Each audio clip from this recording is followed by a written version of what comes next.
Warmest greetings from the Norman Borlaug Hall of Laureates of the World Food Prize in Des Moines, Iowa.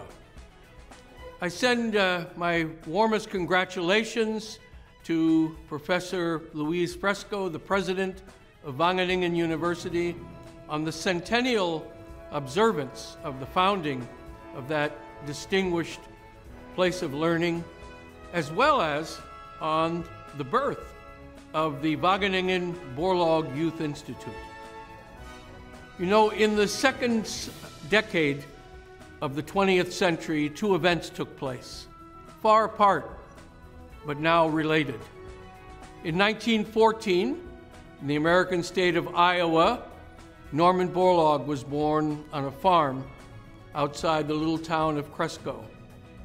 4 years later, Wageningen University was established in the Netherlands. This was a time when World War I had swept across Europe, and it would leave terrible hunger and starvation in its wake. And while the Netherlands escaped that period, in World War II, of course, the Dutch people had to experience the hunger winter in 1944 and 1945.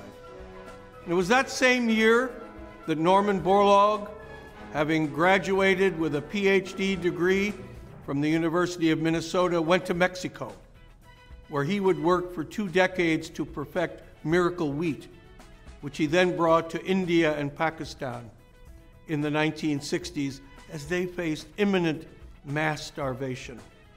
And those countries adopted his seeds, his approach to agriculture, and the famine was averted. And Borlaug, whose portrait you see here, was called to Oslo in 1970 to receive the Nobel Peace Prize. And in 1986, he established the World Food Prize to be, as he said, the Nobel Prize for Food and Agriculture. I'm so proud and so pleased that President Louise Fresco is a member of the World Food Prize Council of Advisors, and that we have been able to collaborate. And now, 100 years later, in 2018, those two events, those two traditions come together on your campus as the Wageningen Borlaug Youth Institute is created.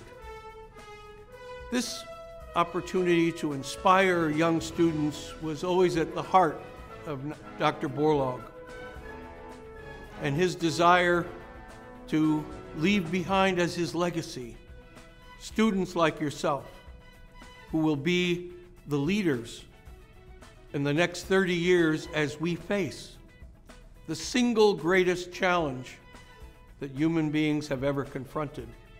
Can we sustainably and nutritiously feed the 9 to 10 billion people who will be on our planet? And our two institutions can come together with your work, the projects and papers that you're writing now.